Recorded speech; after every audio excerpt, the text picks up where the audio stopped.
네, 함께 하실 말씀 출애굽기 32장 1절에서 14절로 함께 하겠습니다.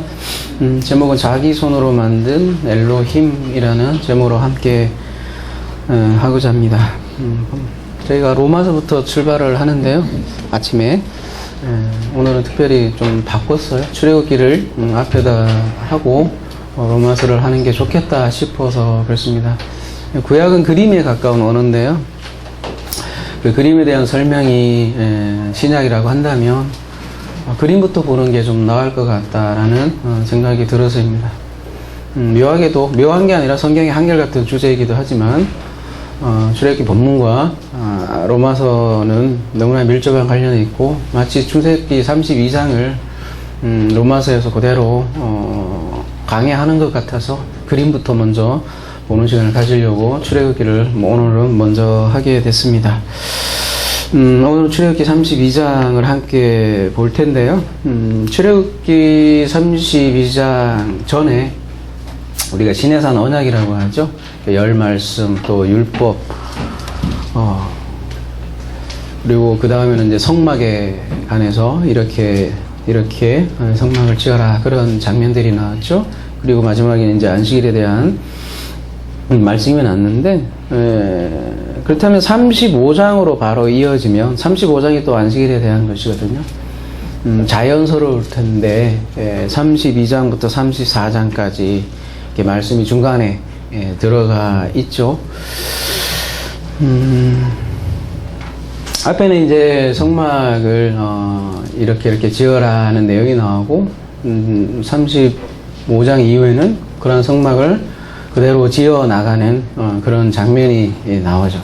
이렇게 자연스럽게 이어질 만도 한데 중간에 엄청난 사건들이 일어나고, 그러니까 우리가 질문을 할 수밖에 없죠. 왜 32장에서 34장이 들어가 있는 것일까? 뭘 얘기하는 것일까? 왜 32장에서 34장이 필요한 것일까? 이런 질문들이 자연스럽게 따라 나와야 되고, 또 그것이 우리에게 주는 본질적인 메시지이고 또 저자가 의도하는 것이겠죠. 25장에서 31장 이렇게 보면 32장은 너무나 뭐라고 해야 되나요? 찬바람이 휘몰아치는 것 같은 그런 장면이죠. 너무나 상반되고, 그래서 그러한 배경으로 볼 때 우리 출애굽기 32장부터 34장까지 우리에게 주는 메시지는 무엇인가? 이러한 질문을 던지고 우리가 본문을 함께 살펴봐야 되겠습니다. 1절 백성이 모세가 산에서 내려옴이 더딤을 보고 모여 백성이 아론에게 이르러 말하되 일어나라, 우리를 위하여 우리를 인도할 신을 만들라. 이 모세 곧 우리를 애굽 땅에서 인도하여 낸 사람은 어찌 되었는지 알지 못함이라. 모세가 백성과 헤어지고 시내산으로 올라갔죠. 근데 이제 시내산으로 올라간 지 40일이 지났습니다. 성경에서 40이라는 숫자는 시험의 기간이죠. 말하자면 일종의 이스라엘의 시험 기간이기도 했는데요. 그 기간 동안, 오랜 기간 동안 모세가 지도자였죠. 돌아오지 않았습니다. 그러니까 상당히 시간이 길게 느껴졌을 것이죠. 그래서 그들은 불안해졌고, 그 역할을 아론이 이제 대신하고 있는데 아론에게 무리를 지어서 온 거예요. 그리고 백성들은 아론에게 말하는 거죠. 신들을 만들어 달라고. 이때 신들은 여러분이 잘 알다시피 원래 엘로힘이 복수죠, 그죠? 좀 더 의미적으로는 쌍수고 복수인데, 엘로힘이라는 일반 명사죠. 신명이라고 하죠. 그죠? 일반 명사 엘로힘이 복수임에도 불구하고 하나님으로 쓰일 때는 단수 동사를 쓰인다는 건 여러분이 잘 아실 거예요. 그죠? 엘로힘이 말씀하셨다. 복수인데도 단수 동사를 취하는데요. 오늘 본문에서는 엘로힘이 복수인데 너희를 인도할 동사도 복수를 취하는 거죠. 그러니까 이때는 엄밀히 말하면 그 하나님, 본래 하나님이라고 보다는 복수의 동사를 취하기 때문에 그냥 오늘 개역개정은 뭐라고 번역했나요? 신이라고 되어 있는데 엄밀히 말하면 그냥 그대로 신들이라고 해야 번역하는 게 맞는 거죠. 그러니까 엘로힘이 있고 그러니까 단수 동사를 취하는 엘로힘이 있고 복수 동사를 취하는 엘로힘이 있다는 거죠. 성경에서 이럴 때 복수 동사를 취할 때는 신들이다 이렇게 얘기하는 거죠. 그래서 이에 대한 설명으로 사도행전에서 이렇게 표현을 하죠. 사도행전 7장 38절로 가보겠습니다. 시내산에서 말하던 그 천사와 우리 조상들과 함께 강약교회에 있었고 또 살아있는 말씀을 받아 우리에게 주던 자가 이 사람이라. 우리 조상들이 모세에게 복종하지 아니하고자 하여 거절하며 그 마음이 도리어 애굽으로 향하여 아론더러 오늘 본문을 얘기하는 거죠. 그러니까 스테반의 설교라고 알려진 대단히 중요한 사건들만 이렇게 골라 집어서 얘기하는 거기 때문에 사실 오늘 본문은 굉장히 중요한 비중을 차지하는 본문입니다. 아론더러 이르되 우리를 인도할 신들, 여기서는 근데 신들로 표현하고 있죠, 그죠? 우리를 인도할 신들을 우리를 위하여 만들라. 누구를 위하여 만드냐면 우리를 위하여 만들라. 자기 자신을 위하여 만들라 이렇게 얘기를 하고 있고요. 애굽 땅에서 우리를 인도하던 이 모세는 어떻게 되었는지 알지 못하노라.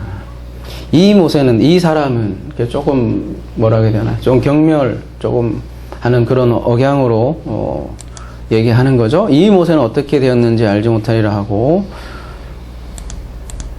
그때 그들이 송아지를 만들어 그 우상 앞에 제사하며 자기 손으로 만든 것을 기뻐하더니, 이렇게 복수의 엘로힘 신들로 이렇게 표현하고 있는데, 그것은 어떻게 정의를 하고 있냐면 자기 손으로 만든 것입니다. 이렇게 사도행전에서는 얘기를 하고 있는 거죠. 말하자면 다른 엘로힘이죠. 다른 하나님. 여러분 이제 10말씀 중에, 그죠? 여러분이 알고 있는 10계명. 저희는 10말씀으로 부르자 그랬죠, 그죠? 근데 10말씀 중에 첫 번째 말씀이 뭐라고 되어 있냐면, 잠깐 여러분 기억을 되살려서 함께 가보도록 하겠습니다. 출애굽기 20장 3절입니다.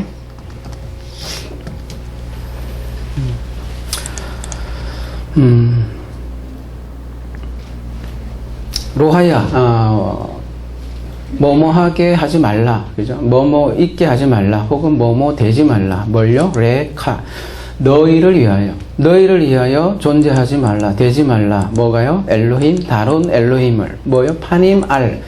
파님이라는 건 얼굴이라는 뜻이거든요. 나의 얼굴 앞에, 혹은 나의 얼굴 위에 다른 하나님으로 너희가 서지 말라, 존재하지 말라. 그거를 다른 하나님을 두지 말라, 내 앞에. 그 말이기도 하고요. 이렇게 첫 번째 말씀이 바로 다른 엘로힘에 대해서 이렇게 얘기를 한 거죠.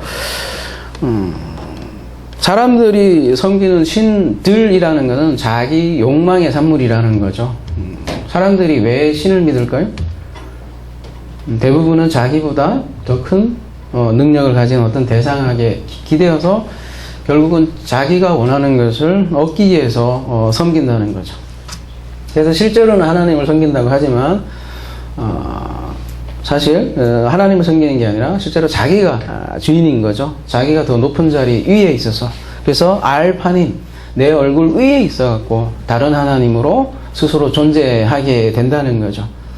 그래서 자기가 실제로 주인이고 하나님이 종이어서 나를 위해서 반드시 있어야 될 존재고, 나를 위해서 나를 인도해야 할 그런 신들을 사람들은 섬긴다는 거죠. 그래서 실제로 신을 섬긴다고 하지만 실제로는 자기 자신을 섬긴다고 이렇게 얘기하죠. 그걸 다른 하나님이라고 성경에서는 얘기를 하고 있고요. 그래서 다른 신들이라는 것은 뭐 제우스나 주피터 이런 걸 말하는 것이 아니라 사실 자기 자신이라는 거죠. 다른 하나님으로 섬길 때는 자기 자신이 다른 하나님으로 서 있게 된다, 존재하게 된다, 이렇게 말하는 게 첫 번째 말씀이라는 거죠. 그런 존재를 다름이 아니라 하나님 파님 위에 있는 그 대적자 사탄이라고 하죠. 그랬을 때 그러한 사탄의 모임을 계시록에서는 이렇게 얘기를 하죠.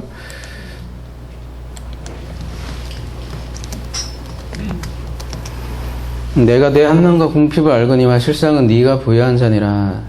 자칭 유대인에 대해서 얘기를 하는데요. 자칭 유대인을 하는 자들의 비방도 알거나 실상은 유대인이 아니요 이들이 사탄의 회당이다. 하나님을 열심히 섬긴 유대인들이잖아요. 근데 그들이 모인 그런 모임을 지금 사탄의 회당이라고 계시록은 고발하고 있는 거죠. 그런 사탄의 회당에서 무슨 일이 일어나는지 오늘 본문을 통해서 한번 함께 보도록 하겠습니다. 2절이요. 아론이 그들에게 이르되 너희 아내와 자녀의 귀에서 금고리를 빼어 내게로 가져오라. 모든 백성이 그 귀에서 금고리를 빼어 아론에게로 가져가며. 사실 이 금고리는 이스라엘 백성들이 출애굽할 때 애굽인들로부터 받아낸 것들이죠. 그죠? 그리고 사실 그 앞에 성막에 대한 지시 여러 가지 말씀을 할 때는 이러한 금으로 뭘 만들게 돼 있었냐면 성전을 만들려고 그랬죠. 근데 그 성전을 짓기 전에 이 백성들은 뭘 만들었냐면 이 성전을 지은 것이 아니라 혹은 성막의 기구를 만든 것이 아니라 이제 송아지를 만든 거죠. 그래서 4절 아론이 그들의 손에서 금고리를 받아 부어서 조각 칼로 새겨 송아지 형상을 만드니 그들이 말하되 이스라엘아 이는 너희를 애굽 땅에서 인도하여 낸 너희의 신들이로다 아는지로라. 그래서 조각 칼로 새겨 송아지 형상을 만들었다 이렇게 얘기 나오는데요.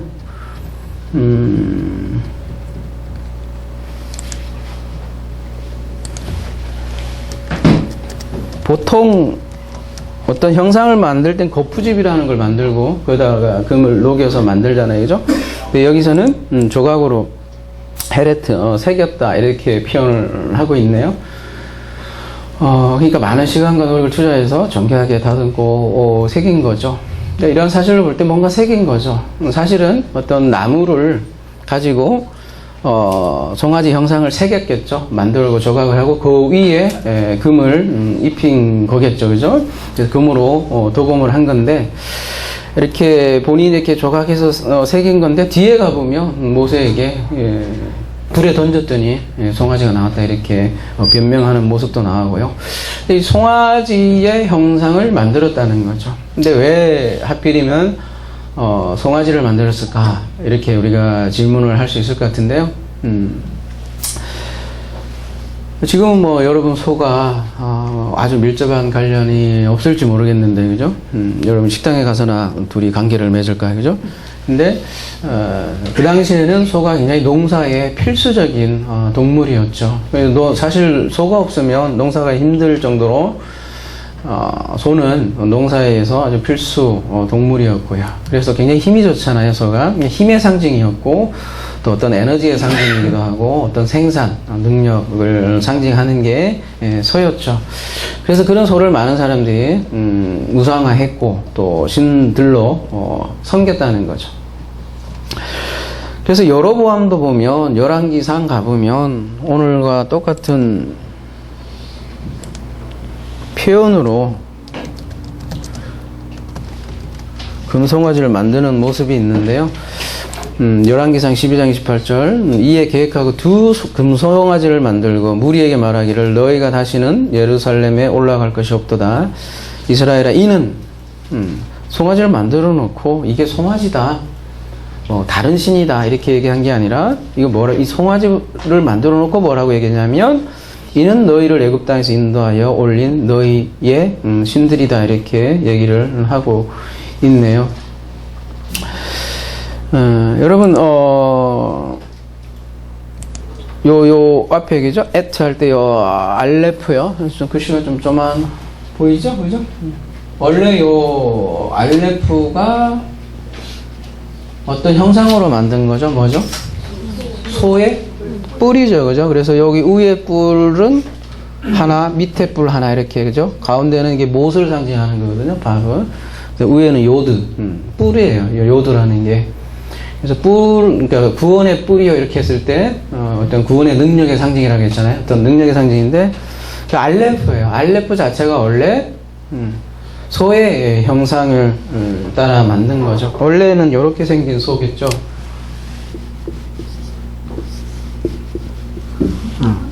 근데 이제 어떤 형상을 만들지 말라고 하니까 이 문자를 축약을 하게 되겠죠, 그죠? 그래서 몸뚱아리를 다 잘라내고 요렇게 이제 문자가 써있겠죠. 근데 요것도 형상이 좀 있잖아요, 그죠? 여기다 이렇게 뭐 눈이라도 하면 소처럼 보이나요? 그래서 요것도 잘라내고, 요 머리를 잘라내고, 요 머리를 가운데다 놓고, 두 개의 요도를 이렇게 붙여서, 이렇게 알레프를 만든 거죠. 근데 알레프의 뜻이 뭐예요? 우두머리 지배자라는 뜻이거든요, 그죠? 알레프. 그래서 알레프 자체가 사실은, 하나님을, 상징하는, 그러한, 단어이기도 합니다. 이집트에서 나온 이스라엘이잖아요. 그러니까 이집트에서 보고 배운 게 있을 거 아닙니까? 그죠? 근데 이 이집트에는 아피스라는 신이 있습니다. 그 아피스가 여러 소의 형상을 가지고 있는데요. 이스라엘에서는 그러니까 이 소라는 형상이 굉장히 친숙하고 아피스를 떠올랐을지도 모를 그런 소는 굉장히 친숙했는데 묘하게도 성경에서는 이 소를 희생 제물로 죽이라고 해요. 그죠? 예. 그 섬기는 것이 아니라 오히려 그 소로, 희생제사에 쓰는 것은, 너희들이 생각하는 말하자면 그 소를 죽이라는 말과도 같은 거죠. 그러니까 우상으로 섬길 게 아니라 오히려 죽어야 할 것이 소인데, 그들은 오히려 섬겼다는 말이죠. 그래서, 백성들이 아론에게 요구를 했고, 드디어 이제 금 송아지가, 완성이 된 거죠. 그리고서는 백성들이 여기 보면 얘기하기를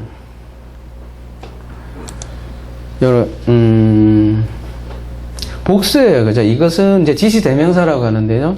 복수에 벌써 이것들은 분명히 하나의 송아지거든요. 위에는 보면 단수인데, 그죠? 그런데도 이것들은 신들이다, 그죠? 너희의 이렇게 얘기를 하고 있네요. 하나인데 둘로 지금 얘기를 하고 있는 거죠. 생각을 해보면 이스라엘 사람들도 방금 구워낸, 그러니까 그 방금 도금된 그 금 송아지를 여러분 야훼라고 생각을 했을 것 같습니까? 방금 이렇게 구워냈어요. 구워낸 이 황금 송아지를 그들이 야훼라고 생각했겠냐고요. 그들도 아니라고요. 그거를, 그러니까, 마찬가지로 이집트에 있는 사람들도 아피스 신이라고 했잖아요. 이집트 사람들도 그 자기 농가에 소를 키웠잖아요. 그 소를 신이라고 생각을 했겠냐고요. 아니라고요. 그 멤피스 위에 있는 그 소를, 아피스라고 생각한 거지, 일반 그 가정에 있는 소를 신이라고 생각하지 않았던 거죠. 일종의 심볼이죠. 예. 이스라엘도 마찬가지로 요 가꾸어낸 송아지가 야훼라고 생각을 하지는 않은 거죠. 단지 그것이 어떤 상징으로 작용을 하는 거죠.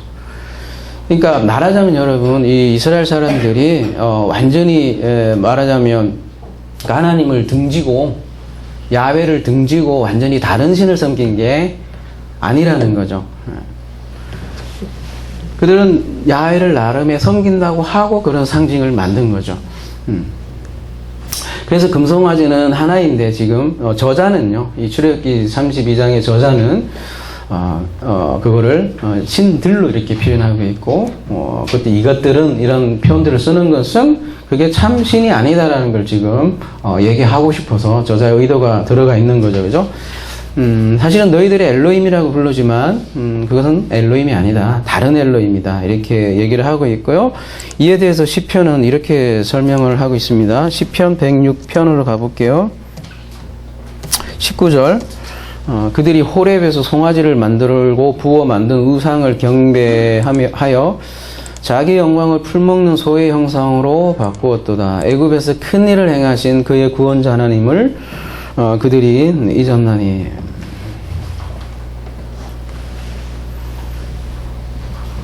그래서 그 당시, 그죠? 이 본문의 배경이 되는 그런 지방, 근동 지방에는 이런 송아지 형상이 널리 사용되었다는 거죠. 근데 왜 이런 형상들을 이방에서는 만들까라는 질문을 한다면, 어쩌면 당연한 사람의 습성들이 아닌가 싶습니다. 사람들은 보이는 걸 좋아하죠, 그죠? 만지는 걸 좋아하고 또 느끼는 걸 좋아하고 그래서 보이는 것으로 만들어서 섬긴다는 거죠. 근데 오늘 시편 기자는 소의 형상으로 만들었다. 보이지 않는 하나님의 영광을 보이는 것으로 이렇게 만들었다. 이렇게 고발하고 있는 거죠. 여러분, 하나님의 이름을 물어봤을 때도 당신의 이름이 무엇입니까? 이렇게 했을 때 그냥 나는 나다 이렇게 얘기했잖아요, 그죠? 나는 나다. 주어와 보어가 똑같아요, 그죠? 근데 나는 누구다 이렇게 하는 순간 그 나보다 보어가 더 작아져 버리니까, 그죠? 나는 그냥 나다 이렇게 얘기를 한 거잖아요. 그 이름에 귀속되는 거죠. 나는 누구다 이렇게 하면. 나는 의사다 이러면 그 사람은 의사가 되는 거잖아요. 근데 그 나는 의사보다 더 넓은 나잖아요. 다 뭐 나는 의사다, 아버지다, 어머니다 이렇게 다 합쳐도 그 나를 다 대변을 할 수 없잖아요. 마찬가지로 형상을 만든다는 거는 형상을 만든다는 거는 뭐 어떤 그 형상에 기속돼 버리는 거죠. 작아져 버리는 거죠. 그러니까 눈으로 보이는 거가 피조물이잖아요, 여러분. 피조물로 되어버리는 거고 작아지는 거고 귀속되는 거죠. 그러니까 창조주가 피조물이 되어버리는 거고요. 근데 창조주는 안 보인다는 거죠. 눈에 보이지 않는다는 거죠. 그래서 로마서 1장 23절에 우리가 다룬 바 있지만 23절에 이렇게 얘기하고 있어요. 썩어지지 아니하는 하나님의 영광을 썩어질 사람과 새와 짐승과 기어다니는 동물의 모양의 우상으로 바꿨습니다. 이게 인류를 고발하는 장이라고 했잖아요, 그죠? 그래서 우리가 영광 이렇게 말하지만 영광의 반대가 우상이기도 한 거죠. 그러니까 잃어버린 영광. 인간은 영광을 잃어버렸다는 거죠. 그래서 거꾸로 얘기하면 영광은 우상이 아닌 참 형상이다 이렇게 얘기를 할 수 있는 거고요. 그래서 다시 본문으로 가서 5절로 아론이 보고 그 앞에 제단을 쌓고 5절입니다. 이에 아론이 공포하여 이르되 내일은 여호와의 절일이라니. 아론이 이제 선포했어요. 내일은 뭐라 그래요? 야훼의 절일이다. 그러니까 이들이 다른 신을 섬긴 게 아니에요. 그걸 만들어 놓고 이게 야훼의 절기다 이렇게 얘기를 하는 거죠. 야훼를 기르고 그런 만든 이미지가 송아지라는 거죠. 그리고 그 앞에 제단을 쌓고 뭐 요즘 말로 얘기하면 그 앞에서 예배를 드린다는 거죠. 여호와의 절일, 좀 말이 어려운데요.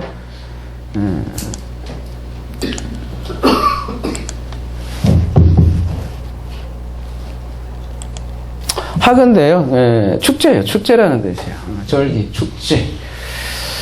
그러니까 여호와께 축제 날이다 이렇게 얘기를 하고 있는 건데요. 금송아지를 만들고 그 내일을 축제 날로 지금 선포한 거죠. 그러니까 하나님이 정한 절기도 아니에요, 그거는, 그죠? 자신들이 만든 절기고 자기들이 만든 축제라는 거죠. 그리고서 무슨 일을 하는가? 6절에 이튿날에 그들이 일찍 일어나, 하여튼 일찍 일어나요. 뭐 중요한 일을 할 때는, 그죠? 세겜 이렇게 했을 때 일찍 일어나다는 건데요. 번제를 드리며 화목제를 드리고, 일종의 예배죠. 오늘날 뭐 얘기를 하자면, 그죠? 백성이 앉아서 먹고 마시며, 여기까지는 좋은데 뒤에 하나가 더 붙네요, 그죠? 일어나서 뛰놀더라. 종교 축제죠. 근데 이게 좀 차분한 그런 예배라기보다는 일종의 굉장히 떠들썩하고, 그죠? 그런 축제로 보이네요, 그죠? 일어나서 떠놀더라, 뛰놀더라. 이 뛰놀더라는 표현이 잠깐 가볼게요.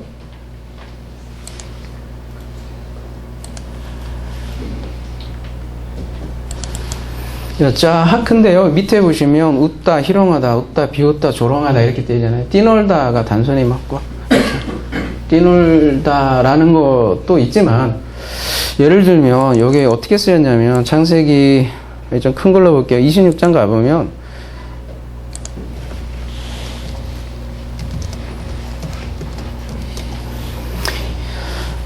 이삭이 거기 오래 거주했더니 이삭이 그 아내 리브가를 껴안은 것을 블레셋 왕 아비멜렉이 창으로 내다본지라. 창세기 26장 8절인데 여기 어디에 하차크가 써있을까요? 잘 안 보이죠? 뛰어놀더라 이게 안 나오니까 그죠? 어떤 단어가 하차크일까요?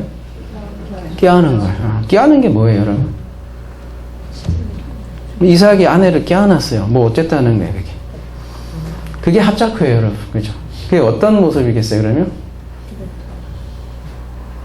어떤 성적인 좀 그죠? 뭐 요즘 말로 하면 애모라고 해야 됩니까? 그죠? 아주 성적인 표현이야. 그래서 하차크가. 그래서 이 오늘 본문에서 뛰어놀다라는 건 단순히 뭐 그죠? 멋있고 좋다 그런 걸 넘어서 어떤 성적인 게 들어간 행위들이 포함되어 있는 단어인데요. 이런 그런 장면들이 많아요. 구약에 보면 모압 여인과 간음했다 이렇게 얘기하는데 이렇게 21세기 사람들이 모압 여인과 간음을 했으면 뭐 옆집 아줌마하고 뭐 그렇고 그렇다 이렇게 생각할지 모르겠는데 그 당시 사람들은 모압 여인과 간음을 했다는 것은 종교적인 간음이거든요. 말하자면 그 신전 안에 여사제가 있었고 여사제와 성관계를 맺는다는 거죠. 그러니까 21세기 사람들이 보면 굉장히 추잡한 것처럼 보일지 모르지만 그 당시 여러분 다시 몇천 년 전으로 돌아가면 그들에게 있어서 그 행위가 어떤 행위겠어요? 추잡한 행위가 아니라 그들에게는 그게 거룩한 행위라고 생각을 한 거죠. 왜냐하면 신을 대리하는 여사제와 관계를 맺었으니까 그것이 신과 접한 거라고 생각을 하는 거죠. 신접 행위로 생각하기 때문에 오히려 추잡한 행위로 생각지 않고 굉장히 종교적인 행위로 그렇게 생각을 하는 거죠. 그래서 깊이 우상과 그러니까 이방 종교와 이 성과는 굉장히 밀접한 관련이 있는 거죠. 그래서 뛰놀더라는 게 그러한 배경을 가지고 있는 거죠. 근데 이게 앉아서 먹고 마셨다 그리고 뛰놀았다 어디서 많이 본 장면 아닙니까? 저쪽에 열왕기상으로 한번 가볼게요. 거기도 보면 유사한 장면들이 나오는데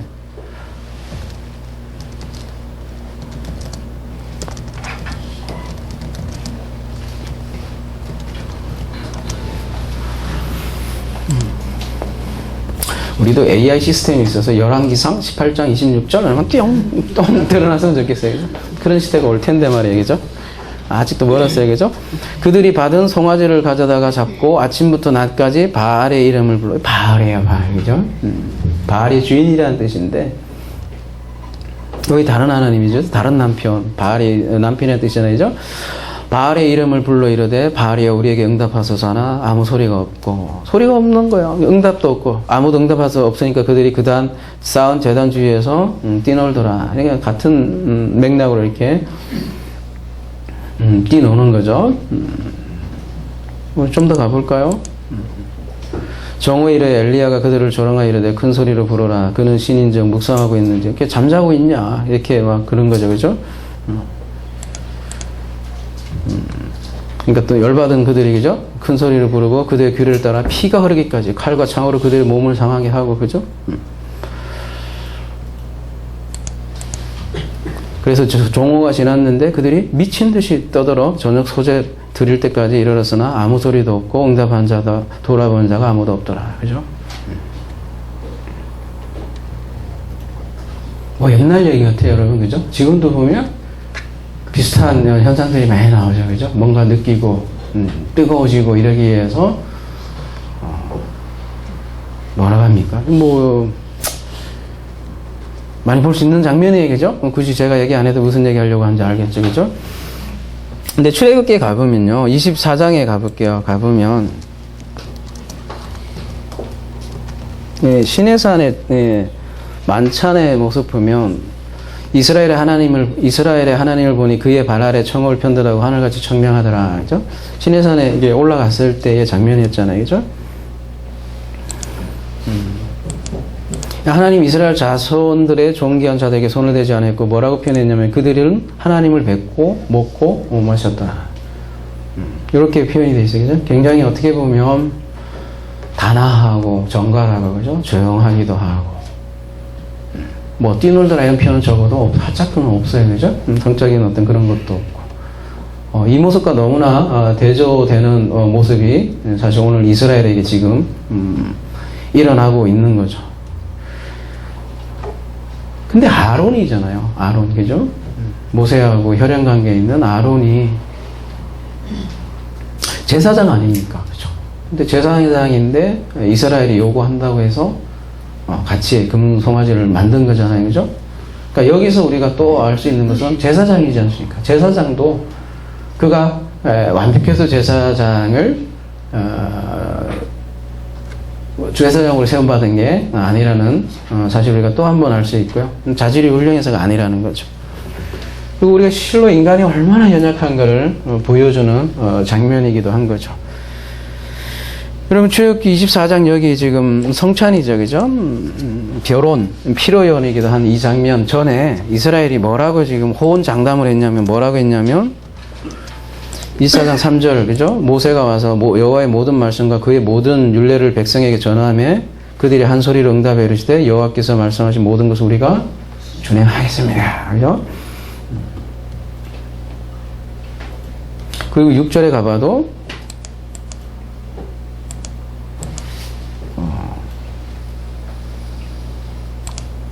언약서를 가져다 백성에게 낭독하여 듣게 하니 그들이 이르되 여호와의 모든 말씀을 우리가 준행하리이다. 3절에도 나오고 7절에도 나와요. 그죠? 우리가 여호와의 모든 말씀을 우리가 준행하겠습니다. 이렇게 얘기하는 거죠. 두 번이나 나온다는 얘기는 뭘 보여주는 거겠어요? 일종의 문학적으로 복선이죠? 예, 준행하겠습니까? 하겠습니다. 그러나, 그죠? 그런 거잖아요?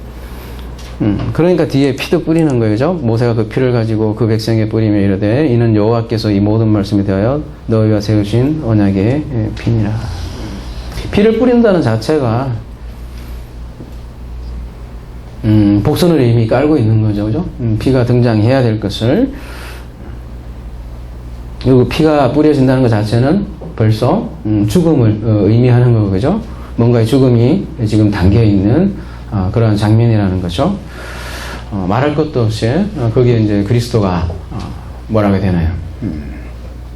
들어가야 되는 그런 장면들을 이미 복선으로 깔고 있죠. 24장의 이 아름다운 장면에서도, 그죠? 그리고 오늘 본문에서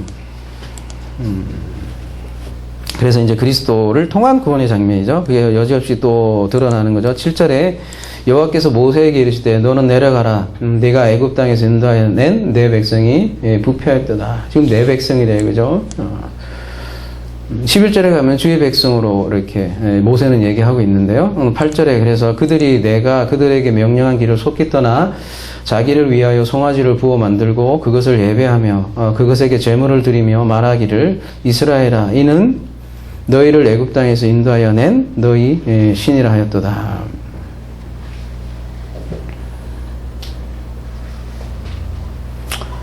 그들은 길에서 속히 떠났대요. 그리고 송아지를 만들었는데 왜 만들었냐면 자기를 위하여 만들었대요. 그죠? 그리고 그들이 예배하는 것은 사실 이제 하나님이 아니고 단서를 받는 엘로힘이 아니라 복수동사를 받는 엘로힘, 말하자면 다른 엘로힘을 자기를 위하여 지금 예배를 하고 있다는 거죠. 그리고서 하는 말이 여호와께서 또 모세에게 이르시되 내가 이 백성을 보니 목이 뻣뻣한 백성이라다. 목이 뻣뻣한 백성이다. 이건 무슨 말일까요? 목이 기부스한 백성이, 그죠? 뻣뻣한. 이런 표현이 일종의 관용구로 많이 나오는데 성경에 보면, 그죠? 원래 이 말은 어디서 나온 거냐면 농부가 농사를 지을 때 말 더럽게 안 듣는 소 있어요. 얘가 막 고집 피는 소. 그런 소에게 쓰는 고집이 센 그런 상태를 표현하는 그런 표현이에요. 그래서 성경에 굉장히 많이 나오는데요. 그런 어떤 모양새를 나타내서 이스라엘을 비유할 때 소하고 말과 같다, 나귀와 같다 이렇게 얘기를 하는 거죠. 그래서 사도행전에도 가보면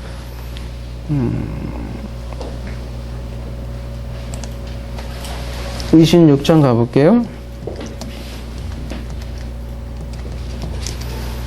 14절에 보면 뭐 그 유명한 사도 바울의 뭐 회심 장면이라고 알려진 그 장면에서 사울에게 얘기하는 거죠. 그죠?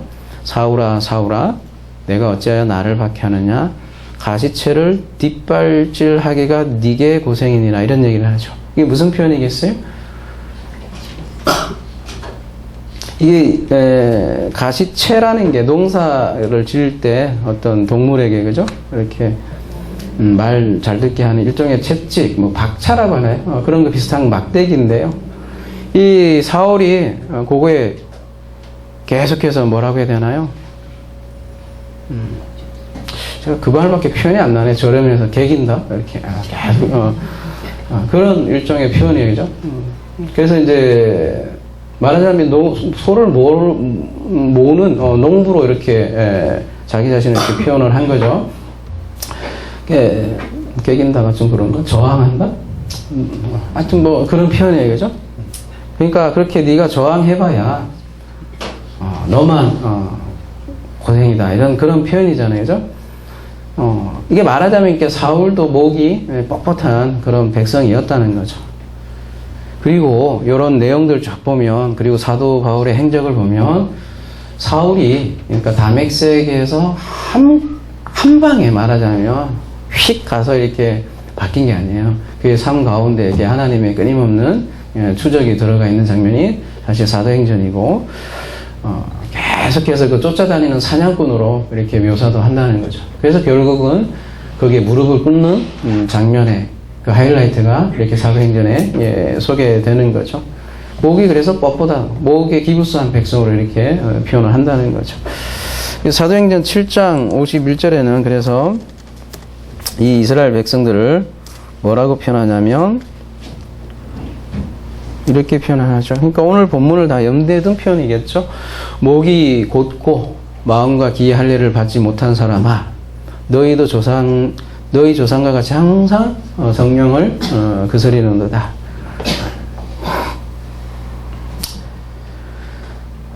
이게 이스라엘의 모습이라는 거죠. 근데 그런 이스라엘, 소와 나귀 같은 이스라엘, 그리고 또 우리죠. 우리를 어떻게 인도하는가라는 질문을 한 그에 대한 답이 이제 그 다음 본문으로 쭉 이제 이어지는데요. 한번 볼게요. 10절. 그런즉 내가 하는 대로 두라. 내가 그들에게 진노하여 그들을 진멸하고 너를 큰 나라가 되게 하리라. 내가 하는 대로 두라. 32장 10절 가볼게요. 보면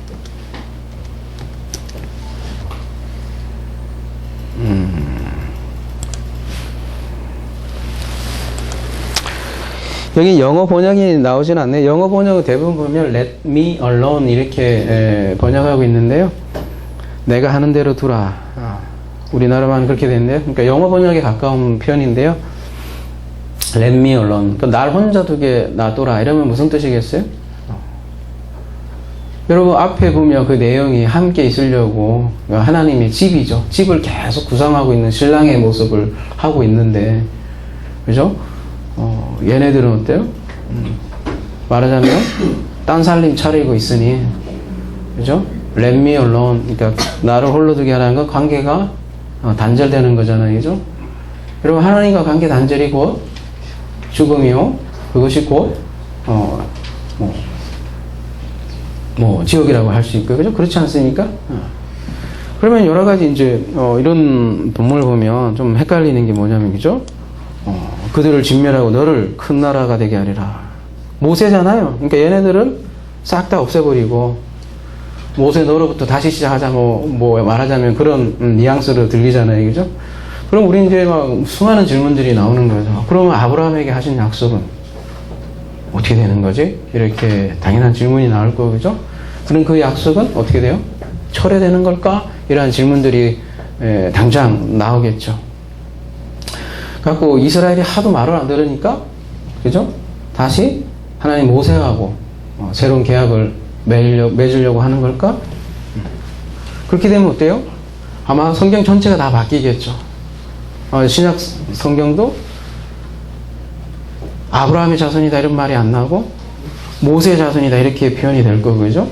그러니까 성경 전체가 다 바뀌는 거예요. 뭐 난리도 아닐 거예요, 그죠? 그럼 근본적인 질문, 그죠? 하나님의 약속이 그러면 변할 수 있을까? 하나님이 변개할 수 있을까? 그런 질문이 나오잖아요. 근데 오늘 본문은 역설적으로 결코 그럴 수 없다라는 것을 둘 간의 대화를 통해서 거꾸로 보여주는 거예요. 그걸 잘 해야 될 것 같습니다. 그래서 11절부터 한번 읽어볼게요. 모세가 그의 하나님 여호와께 구하여 이르되 여호와여 어찌하여 그 큰 권능과 강한 손으로 애굽 땅에서 인도하여 내신 주의 백성에게 진노하시나이까. 어찌하여 두 번이나 되죠? 애굽 사람들이 이르기를 여호와가 자기의 백성을 산에서 죽이고 지면에서 진멸하려는 악한 의도로 인도해 내었다고 말하게 하시려 하나이까. 주의 맹렬한 노를 그치시고 뜻을 돌이키사 주의 백성에게 이 하를 내리지 마옵소서. 한 번만 더 볼게요. 주의 종 아브라함과 이삭과 이스라엘을 기억하소서. 주께서 그들을 위하여 주를 가리켜 맹세하여 이르시기를 내가 너희 자손을 하늘의 별처럼 많게 하고 내가 허락한 이 온 땅을 너희 자손에게 주어 영원한 기업이 되게 하리라 하셨나이다. 쭉 제가 읽어드렸는데 언뜻 보면 어떻게 해요? 굉장히 하나님을 달래고 설득하고 그런 모습으로 보일지 모르겠어요. 그죠? 그래서 모세가 달래니까 하나님의 마음이 바뀐 것일까? 이러한 질문을 할 수 있잖아요. 그죠? 그래서 일종의 모세가 지금 중보를 하고 있는데 변호사로 등장을 하는 거죠. 이 장면은 어떤 면에서 아브라함이 그죠? 소돔과 고모라를 이해해서 하나님과 대화하는 장면과 많이 닮아 있죠.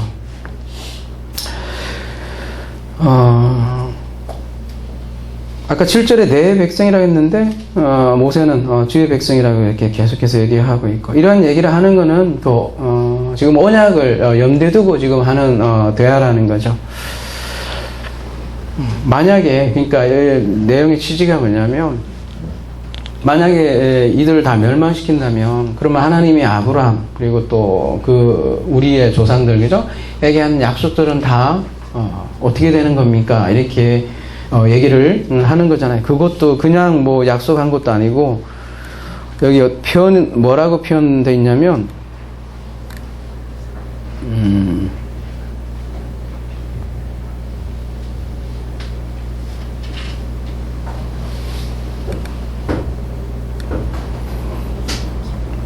주께서 그들을 위하여 주를 가리켜 맹세하여 이르시기를, 이렇게 표현돼. 이게 무슨 뜻이냐면요.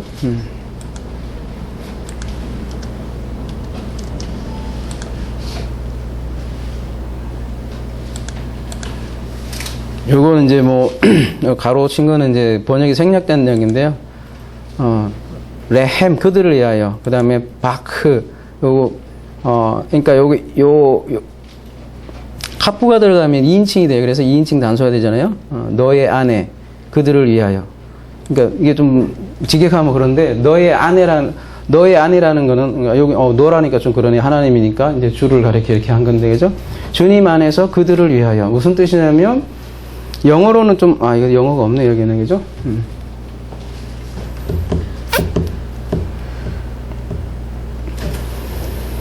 그러니까 당신 스스로 한 맹세, 영어로는 himself라고 그러나요? 그죠? 그러니까 당신 이름을, 그러니까 당신에게 당신 스스로, 그러니까 그대로 직역을 하면, 그죠? 근데 무슨 얘기냐면, 내가 나를 가리켜 맹세한, 그런 표현들이 좀 많이 나와요. 창세기 22장에도 그렇고. 그런 표현인데요. 그러니까 무슨 얘기냐면, 자기 스스로, 그러니까 자기 이름을 걸고 맹세했다는 거죠. 여러분, 자기 이름을 걸었다는 거는 이제 유대인들이 또 맹세를 할 때, 그죠?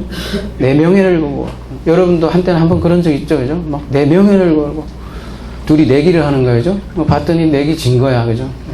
자기의 명예까지 걸었는데. 근데 이게 하나님이 내 이름을 걸었다는 건 이거 엄청난 표현이거든요. 하나님보다 그러니까 그보다 더 큰 게 없는데도 내 이름을 걸었다. 그보다 더 큰 맹세가 없다는 거죠. 반드시 이루어질 맹세라고 하나님께서 그렇게 했는데 어떻게 이스라엘을 싹 다 죽일 수가 있습니까? 그죠?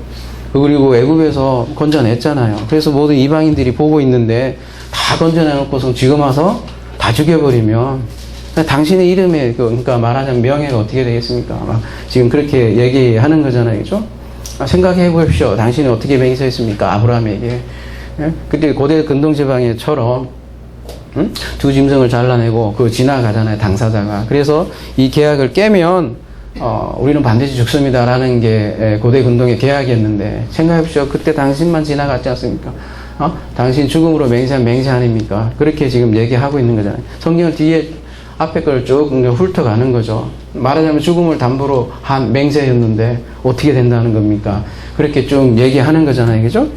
그렇게 쭉 얘기하니까 14절에 여호와께서 뜻을 돌이키사 말씀하신 화를 그 백성에게 내리지 아니하시니라. 오늘 본문 말씀 여기까지인데, 그죠? 쭉 이렇게 모세가 이렇게, 그죠? 설득을 했더니, 화가 난, 하나님이 돌이킨 거야. 원래 다 죽이려고 했는데, 이게 돌이킨 것처럼 여러분 보일지도 모르겠어요. 그죠? 이게 이야기 방식이 그러니까. 근데 오늘 본문은 다시 말씀드리거니와 둘 간의 대화를 통해서 뒤에 또 쭉 나와요.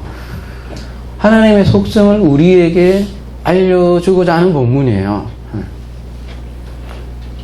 그러니까 하나님의 어떠하심이라는 거죠. 그죠? 여러분, 하나님의 어떠하심을 알려주는 본문이라는 거죠. 하나님은 변하지 않는다는 거예요.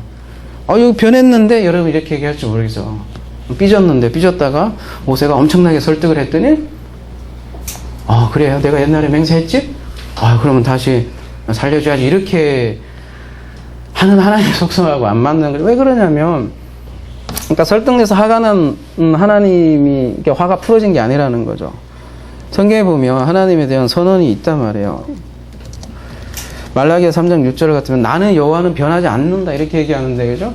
여기서는 화가 나고 삐져갖고 다 죽이려고 했다가 다시 원상태하고 그렇지 않다는 거죠. 그죠? 나 여호와는 변하지 아니하시니 그러므로 야곱의 자손들아 너희가 소멸되지 아니라 이렇게 얘기한 하나님이 있고, 여기서는 또 그죠? 막 변하는 것처럼 그러지 않다는 거죠. 시편 가볼게요. 102편. 천지는 없어지려니와, 심지어 천지는 없어질 줄 몰라도, 그죠? 주는 영존하시겠고 그것들은 다 옷같이 낡으니 의복같이 바꾸시면 바꾸려니와.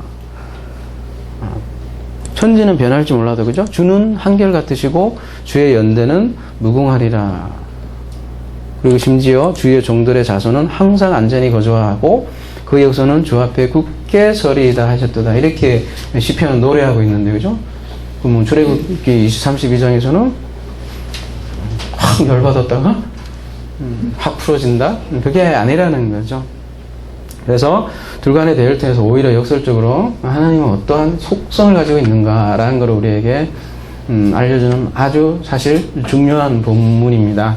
출애굽기 32장이 사람들이 선악과 사건은 엄청나게 비중을 두고 얘기를 많이 하지만 사실 본질적으로 출애굽기 32장은 창세기 3장과 똑같은 내용입니다. 그래서 창세기 3장만큼 사실 똑같은 비중으로 다뤄야 할 본문이기도 한다는 거죠. 그러니까 여러모로 보면 창세기 3장과 너무나 유사해요. 출애굽기 32장이. 이게 등장하는 이유도 똑같고요. 앞에 언약에 대한 말씀도 나오는 것도 똑같고요. 그러니까 창세기 3장을 올바로 이해해야 사실 오늘 출애굽기 32장도 올바로 이해한다는 거죠. 둘이가 밀접한 관련이 있으니까. 예를 들자면 창세기 3장을 아담 부부가 말이에요. 왜 선악과를 따먹고, 죄송합니다. 조금 지랄이야 뭐 이렇게 얘기할 때 왜 선악과를 따먹고 지랄이야 이렇게. 실제로 마음 그렇잖아요, 여러분. 그런 제가 좀 비속어를 얘기했는데 좀 강조하고서 그런 거예요, 그죠? 왜 선악 따고 난리야? 이렇게 만약에 창세기 3장을 보고 그렇게 이해한다면 출애굽기 32장 보고 당연히 그렇게 똑같은 반응이 난다고요. 왜 금송아지를 만들고 지랄들이야 이렇게 똑같이 비방을 할 거라는 거죠. 근데 그렇게 이해하게 되면, 그러니까 창세기 3장을 잘못 이해하게 되면 출애굽기 32장도 똑같이 잘못 이해하게 된다는 거죠. 그러면 다시 고상한 언어로 창세기 3장의 본질이 뭐냐 이거죠. 창세기 1장, 2장에 언약에 대해서 나왔다고 그랬잖아요. 그죠? 하나님께서 약속했어요. 언약했어요. 근데 인간은 어땠다는 거예요? 이스라엘 편으로 하면 율법을, 그죠? 공포했어요. 율법을? 근데 어떻게 했다는 거예요? 지키지 못했다는 거죠. 지킬 수 없었다는 거죠. 창세기 3장의 본질적인 메시지도 그거예요. 인간은 스스로 율법을 지킬 수 없다라는 거죠. 그리고서 사도 바울이 얘기하기를 그들은 뱀을 따랐고 다른 복음을 따랐고 다른 예수를 따랐고 다른 영을 따랐다 이렇게 얘기를 하잖아요. 그런데도 창세기 3장이 어때요? 오늘 찬송한 것처럼 옷을 입혀준 거예요.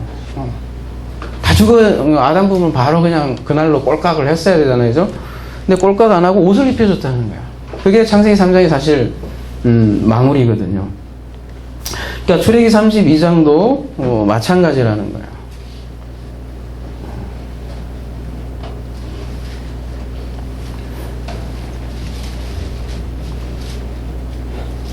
그 앞에 이제 언약이 나오죠, 그죠?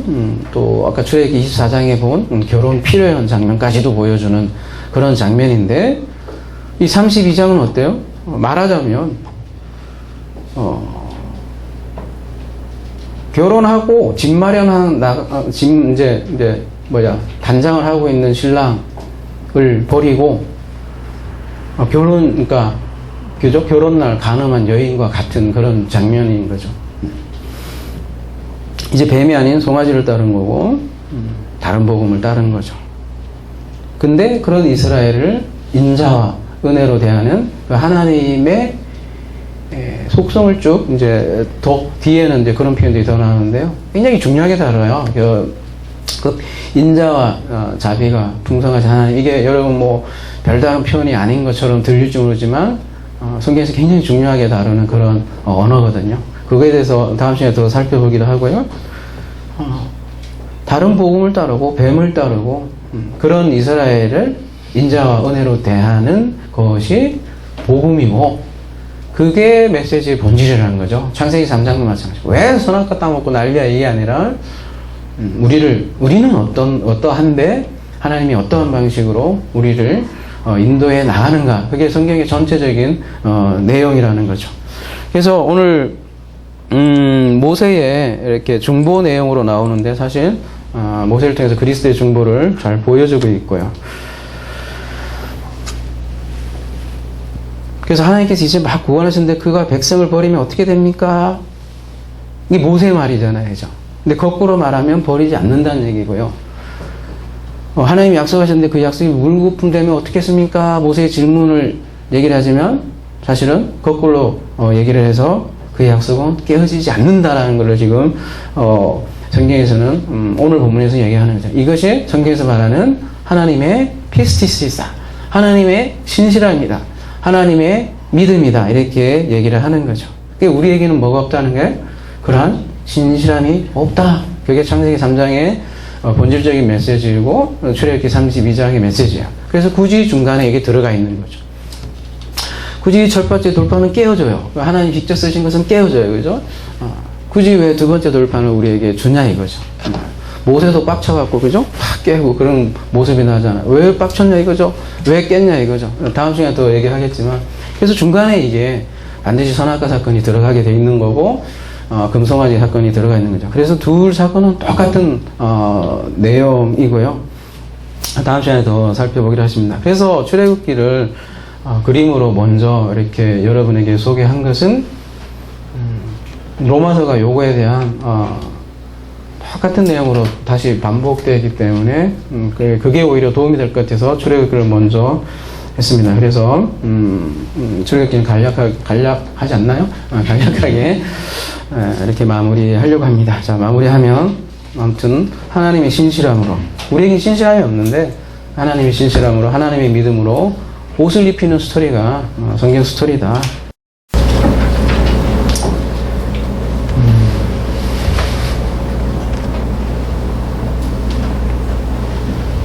마지막 기도의 마무리는 뭘로 해야 될까요? 그죠? 아무쪼록 자기 손으로 만든 하나님, 우상이죠. 우상이 아니라 하나님이 만든 장막, 성전 그 자체로 살아가는 우리 하나 사람 되기를 기도합니다.